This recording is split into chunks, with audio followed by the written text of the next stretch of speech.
Royalty is not a title that is conferred. It is a nature that is recognized. The confusion between these two things has produced more broken kingdoms, more misallocated authority, more people sitting in thrones that do not belong to them, and more people standing outside thrones that do, than any other single era in the long history of how power moves through human arrangements. The people who believe that royalty is a title to be conferred spend their lives constructing the credentials and the associations and the visible markers of belonging that they believe will produce the conferral. The people who understand that royalty is a nature to be recognized spend their lives becoming more fully what they already are and waiting, not passively, not in the resigned manner of someone who has given up the pursuit, but in the specific, confident, completely patient manner of someone who knows that what they are will eventually be encountered by the eyes that can see it. England said you are royal. Not England in the current political sense of a specific government making a specific declaration about a specific person's status. England in the sense that carries the full weight of what the name has always carried, the ancient, enduring, extraordinarily particular quality of a civilization that has spent more time than any other developing the specific instruments for recognizing the difference between performed royalty and actual royalty, between the title constructed and the nature present, between the person who has the credentials of belonging and the person who belongs. Those instruments looked at you, and the instruments said, "This one." I want to tell you about the specific quality of England's recognition before I tell you what the recognition means for where you are going, because the quality of the recognition carries information about what was recognized that the bare statement of the recognition does not. England's recognition is never loud. This is the first thing that distinguishes it from the recognitions that are performed for audiences, from the dramatic, publicly announced, ceremony-requiring declarations that most systems of status produce when they want to be seen making them. England's genuine recognition operates differently. It operates in the specific, quiet, understated manner of a civilization that developed its instruments of recognition over so many centuries, through so many encounters with both the genuine and the performed, that the genuine recognition no longer requires the apparatus of announcement. It simply occurs. In rooms. In the quality of attention that certain people receive from certain other people. In the specific, unmistakable shift in how a space reorganizes itself around someone who possesses the actual nature rather than the constructed credential. In the way certain conversations open and certain doors yield in certain people who are not in the habit of yielding choose, without quite knowing why, to yield. This occurred for you. Not in a single moment of visible declaration. In the accumulated, quiet, completely unorchestrated accumulation of moments in which the specific, ancient instrument of genuine recognition encountered what you actually are and registered. This is the real thing. The recognition registered before you knew it was happening. Before the rooms you were in had language for what they were experiencing in your presence. Before the people who were feeling the shift in how the space organized around you had the framework to explain to themselves why they were responding the way they were responding. The recognition was already in place before any of the visible evidence of it had surfaced. This is how genuine recognition works. It precedes its own articulation. Now I want to speak about what royalty actually is in the specific, substantive, non-ceremonial sense of the quality that England's instruments are built to identify. Royalty is not inherited position, though inherited position has sometimes been its vehicle. Royalty is not wealth, though wealth has sometimes been its companion. Royalty is not beauty, though beauty has sometimes attended it. Royalty is not confidence, though confidence is often its expression. Royalty is the specific combination of qualities that produces, in a person, the capacity to hold something larger than themselves without being diminished by the holding. The capacity to be the point through which something significant passes, resources, decisions, the specific weight of other people's futures, the consequences of choices that affect more than the person making them, and to carry that passage with the specific, structural, deeply rooted stability of someone whose interior is large enough that the significant thing passes through them without displacing them. Most people, when something large passes through them, are moved by the passage. The royal person is not moved. Not because they do not feel the weight, they feel it fully, often more fully than the people who are moved by it, because the sensitivity required to hold something significant is the same sensitivity that makes the holding costly. But the feeling of the weight and the displacement by the weight are different experiences, and the royal person has the specific, interior architecture to feel the full weight without the feeling moving them from the place they need to stay to hold it. This architecture is not built quickly. It is not built in comfortable seasons. It is built specifically and exclusively through the sustained experience of carrying weight that exceeded what the person thought they could carry and continuing to carry it. Through every season in which the load was more than the architecture at the time was built for, and the carrying required the architecture to expand in real time to meet the load. Through the specific, cumulative, completely unplannable process of being handed more than you can hold, repeatedly, until what you can hold corresponds to what is going to be placed in your hands. You have been in that process. The architecture is built. The weight that is coming corresponds to what the architecture can now hold. England recognized the architecture. Let me speak about the specific history of how England developed its instruments of recognition, because the history illuminates why the recognition from this particular source carries the weight it carries. England has been, across the entirety of its long and complicated history, a civilization in an almost continuous encounter with the question of legitimate authority. Not the question of who held the power, that was often clear enough, determined by the facts of military force or inherited succession or the accumulated arrangements of a complex constitutional history. The question of who deserved to hold it. The question of whether the person holding the power had the specific interior quality that made the power serve the purpose it was supposed to serve, or whether the person holding the power was using the power in the service of something smaller than the power was meant for. This question produced centuries of examination. Through the specific, costly, often violent process of getting the answer wrong repeatedly, of installing people in positions of authority who had the credentials without the nature, and watching what the absence of the nature produced when the authority met the test of real circumstances, England developed the most refined instruments of pre-installation recognition in the world. Not infallible. Nothing human is infallible. But deeply refined. Refined through the specific, accumulated, direct experience of the consequences of misreading the difference between performed royalty and actual royalty. Refined through the specific, observed, carefully recorded history of how people with the actual nature behave under the specific conditions that authority produces, the conditions of sustained exposure to power, of sustained exposure to the opinions of those over whom the power is held, of sustained exposure to the specific, flattering, deeply corrupting attention of people who want things from the person who holds what they want. The instruments know what holds under those conditions. And what holds is not confidence, not credentials, not the visible markers of preparation, not even the obvious quality of the person's gifts. What holds is the nature, the specific, deeply rooted architecture of the interior quality of someone who was formed for holding before they were placed in the position of holding. Who has the specific stability that only the long accumulation of carrying weight that exceeded capacity and continuing to carry it anyway can produce. The instruments recognize that in you. I want to tell you about what England learned from every crown that was placed on the wrong head, because that learning is the specific content of the instruments that recognized you, and understanding the content clarifies the depth of what the recognition means. England has placed crowns on wrong heads. More than once. More than a few times.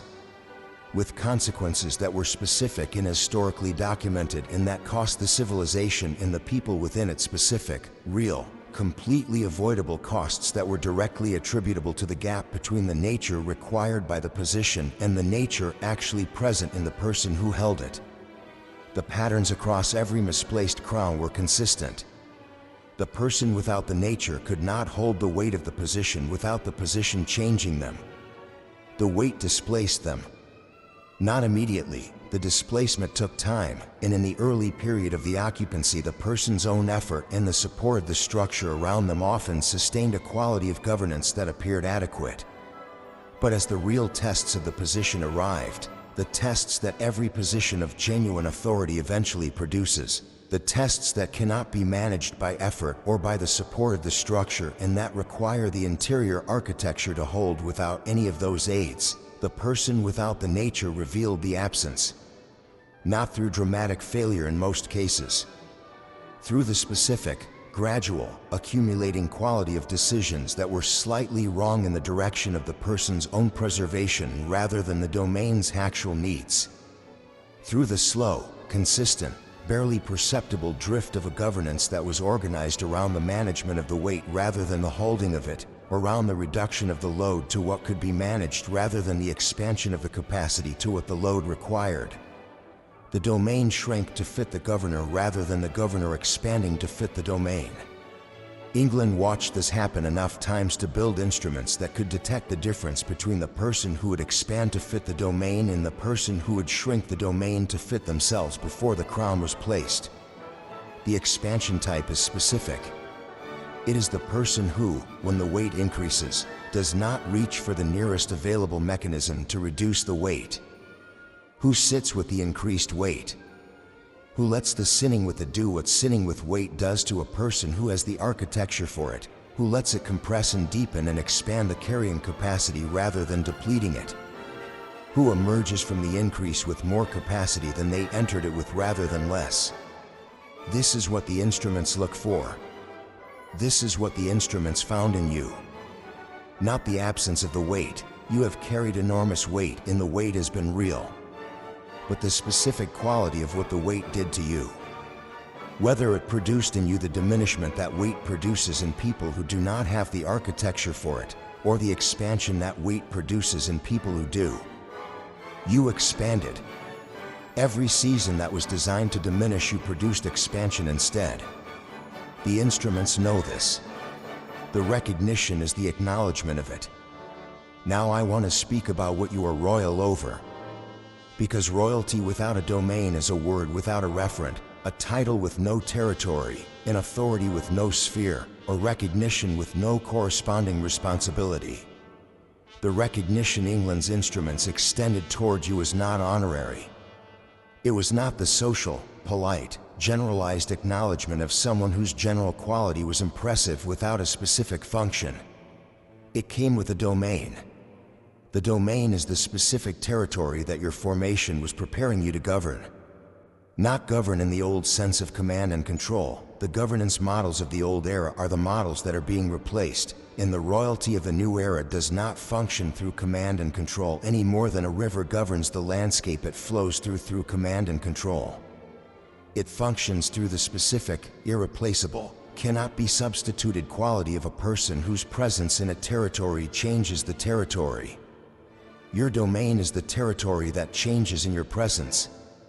Not metaphorically. Specifically. There are specific rooms, specific relationships, specific areas of work and community and human endeavor that are different when you are in them than when you are not, that have access to a quality of perception and understanding in the specific kind of forward motion that your particular nature enables when it is fully deployed, and that lack that quality in your absence. The domain is the set of territories where your absence is a specific, observable deficit. Not because you are the only capable person, but because you carry the specific combination that the domain requires, the specific nature, the specific formation, the specific interior architecture that was built through the specific seasons you were given, and no amount of general capability substitutes for the specific combination when the specific combination is what the territory needs. The recognition identified the domain. The domain is waiting for its royal. Let me speak about something that the history of royalty teaches about the relationship between the royal nature and the moment of its recognition, because the timing of the recognition relative to the development of the nature is specific and it matters. The recognition always arrives after the nature has been sufficiently formed, not before. The instruments do not recognize potential. They recognize actuality. The specific quality of someone who has already been through what the nature requires, has already been tested at the depth the authority demands, has already developed the specific interior architecture that the domain requires from the person who governs it. The recognition arrives when the actuality is present, not when the potential is visible.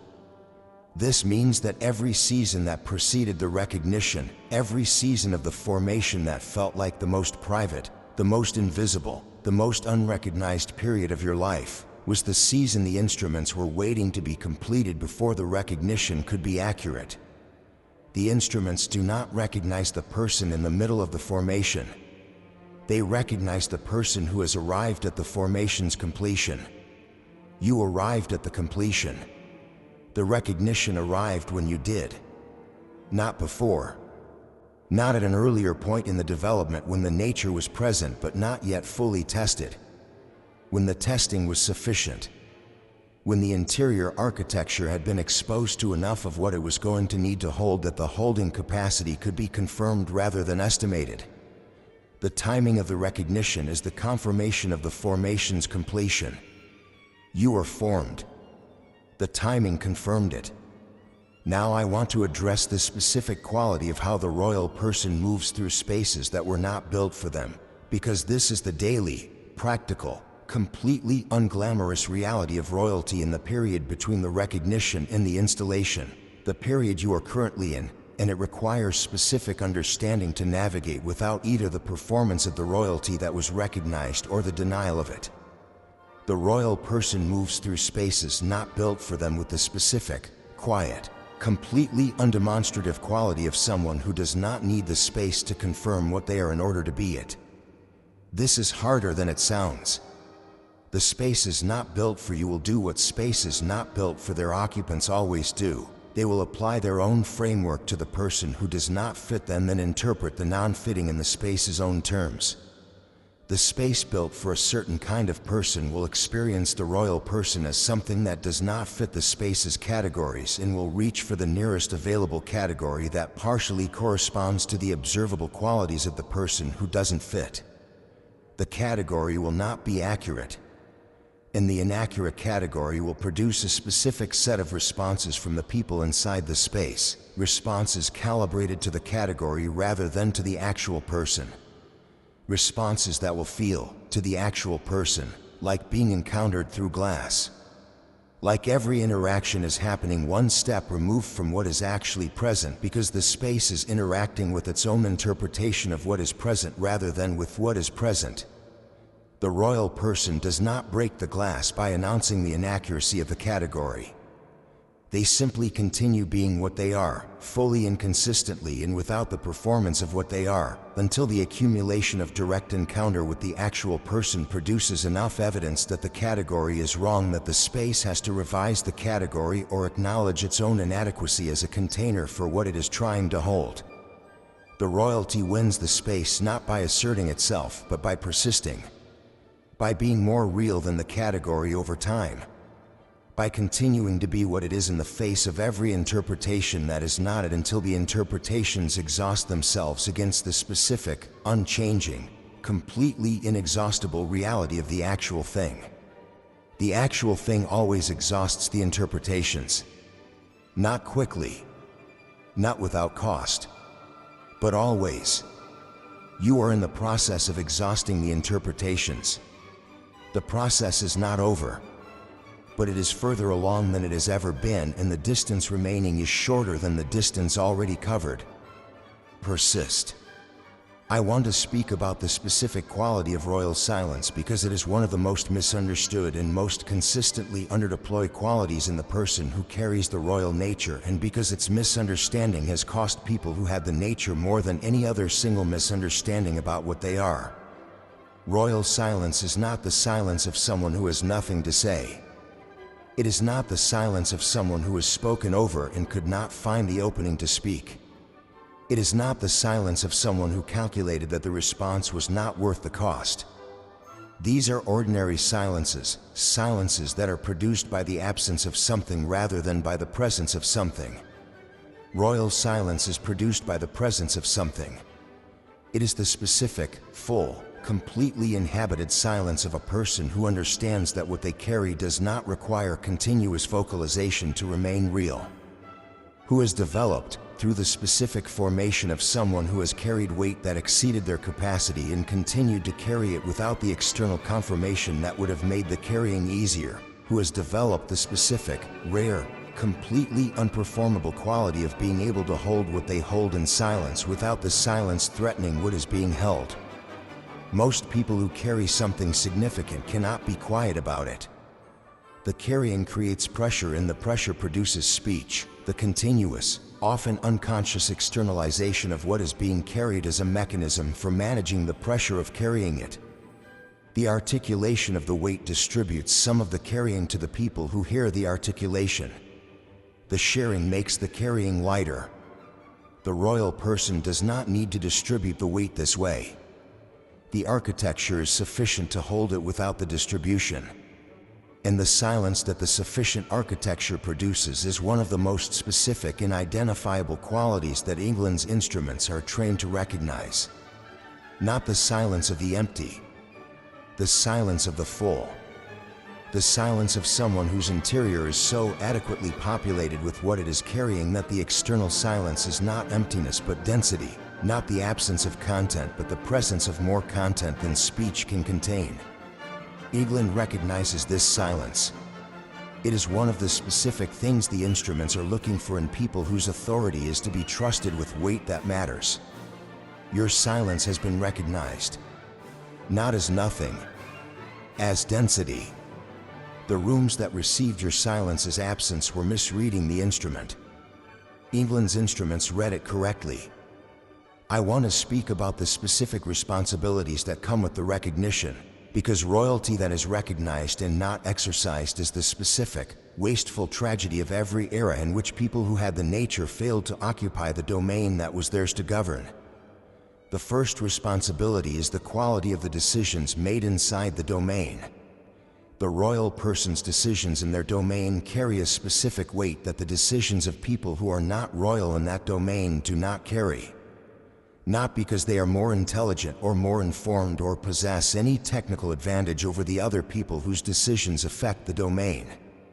Because they have the specific, formation-built quality of being able to hold the full weight of the decision's implications without being displaced by the holding. Without the decision being distorted by the fear of what carrying its full weight might produce. Ordinary decision-makers in high-stakes situations are always in some measure deciding from fear. Not conscious fear.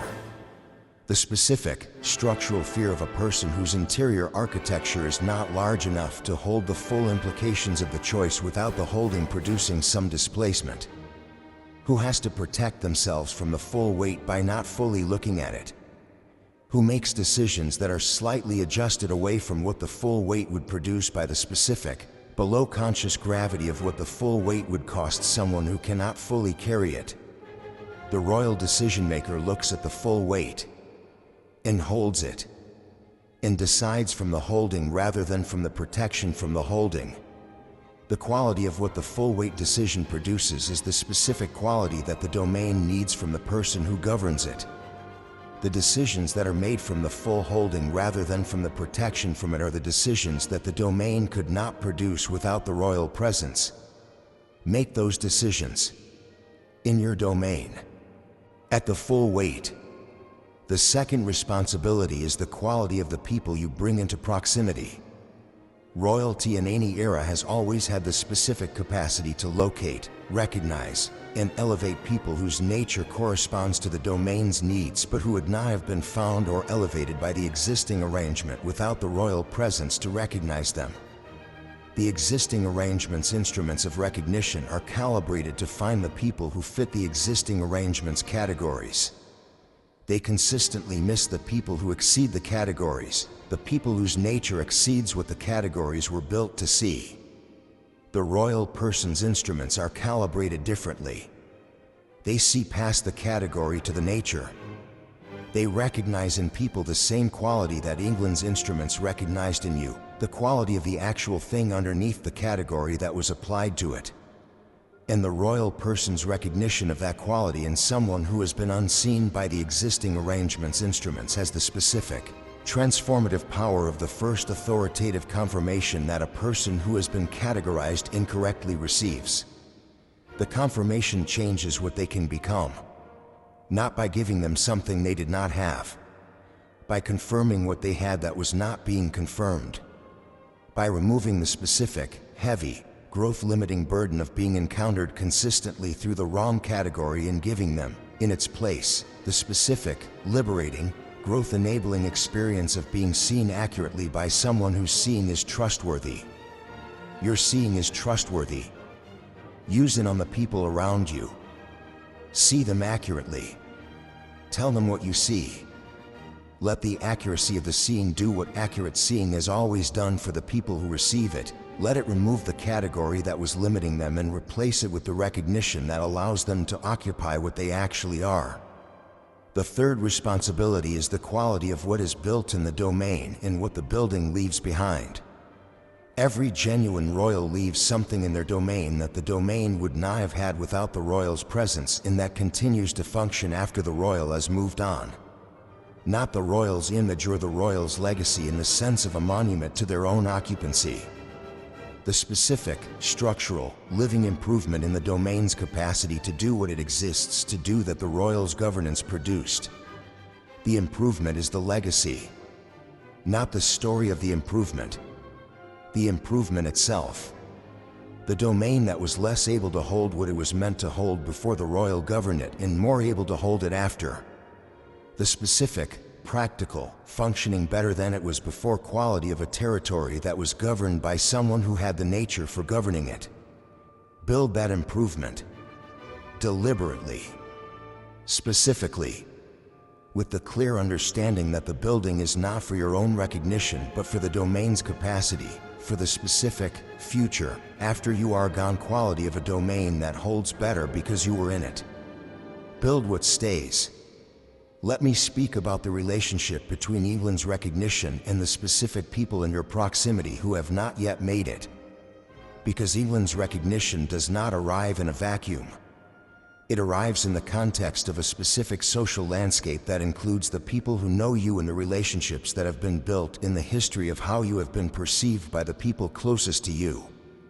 And the recognition, when it becomes visible in the specific, observable ways that genuine recognition of royalty always eventually produces, will be encountered by those people from the inside of everything that history contains. Some of them will be unsurprised. The people who encountered your nature directly, who were in the rooms where the space reorganized around you before anyone had the language to say why, who felt the specific quality of your presence operating at a level that their own instruments could not fully process, will receive the recognition as the articulation of something they already knew. For these people, the England's instrument's confirmation will produce the specific quality of satisfaction that comes from hearing the accurate name applied to something that was previously only felt but not named. They will say, yes, that is what it was. Hold those people close. They were seeing you clearly before the clarity had institutional backing. That quality of seeing, the seeing that does not require the institution to tell it what it is looking at, is the quality of seeing that the domain needs around you. Some of them will be surprised in the best sense. People who are in your proximity and who receive the managed version, the reduced, edge-softened, container-appropriate version that the previous season's spaces required, will encounter the recognition as the revelation of something they were adjacent to without fully knowing what it was. For these people, the recognition will produce the specific quality of retrospective illumination, the sudden, backward-casting light of understanding that makes previously confusing things make sense. The moments when your response to something seemed disproportionate to the situation, the times when the way the room organized around you is inexplicable, the specific quality of your presence that was always slightly more than the context seemed to warrant, all of it will resolve into coherence in the light of the recognition. They will adjust how they receive you going forward. Let them adjust. The adjustment is the upgrade of the relationship to a form that can hold what the relationship was always dealing with without having the name for it. And some of them will be troubled by the recognition in ways that are specific to their own history with you and their own investment in the version of you that the previous season's management required. For the people who needed the managed version, who organized their relationship with you around the specific, accessible, contained version that was available in the previous season, the recognition will produce the specific, uncomfortable quality of a relationship whose terms have changed. The person they knew was at a scale they could hold. The person England's instruments recognized is at a scale that requires a different quality of relationship to hold. Not all of them will have the capacity to make the adjustment. This is not a failure of theirs or yours. It is the specific, ordinary consequence of what happens when a person steps into the full dimension of what they are, when the managed version is finally retired and the actual thing is allowed to occupy the full scale it was always at.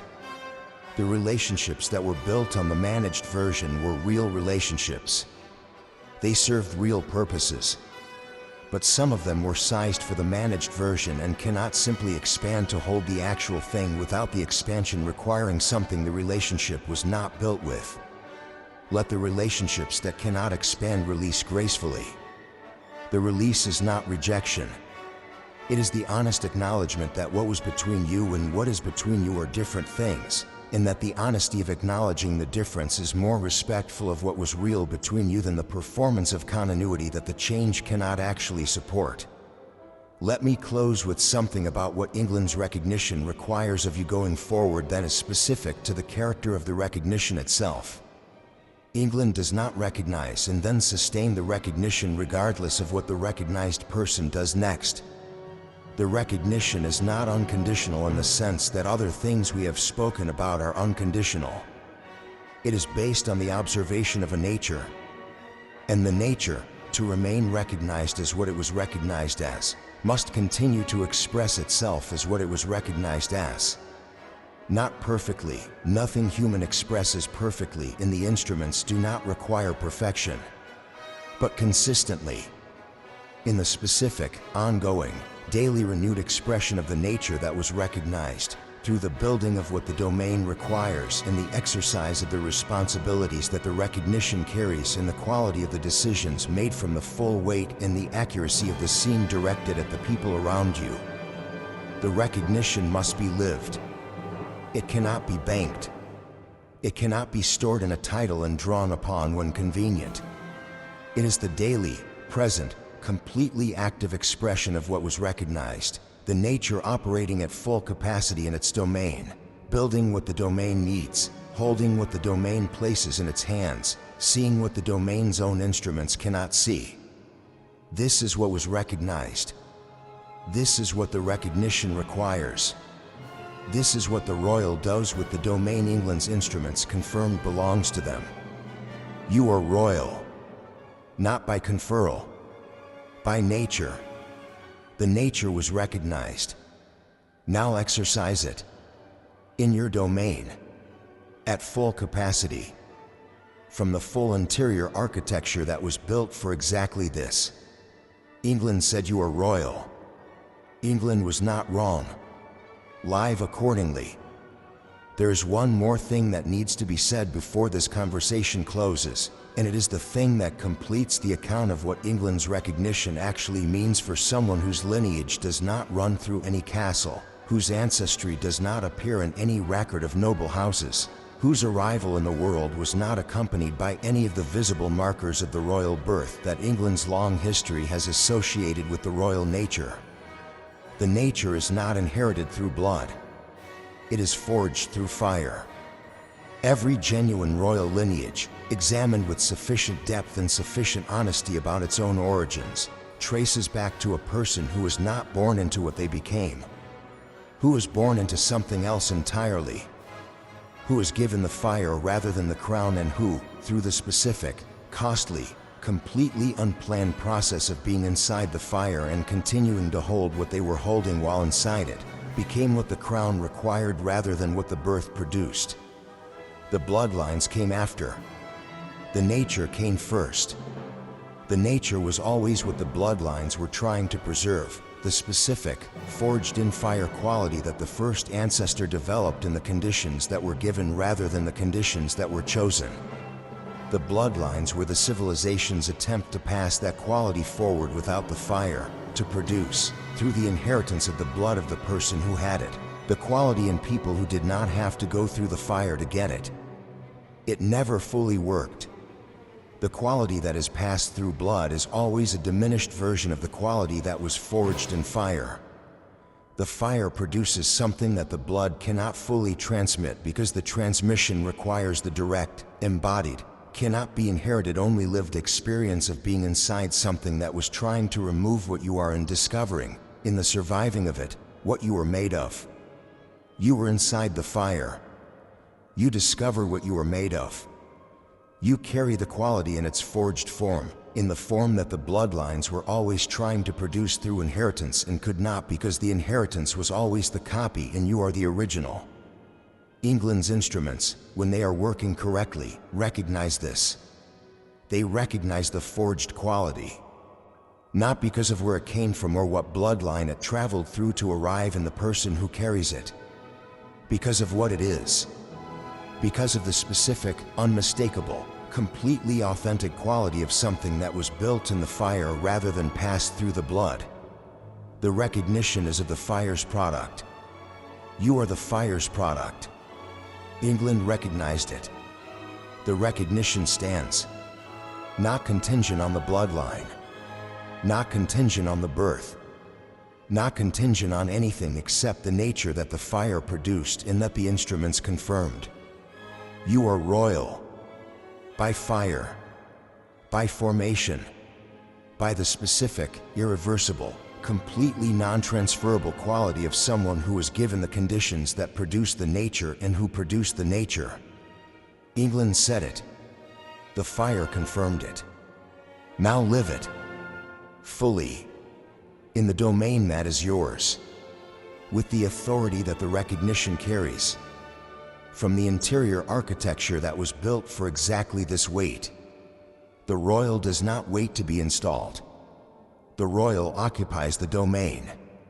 Now.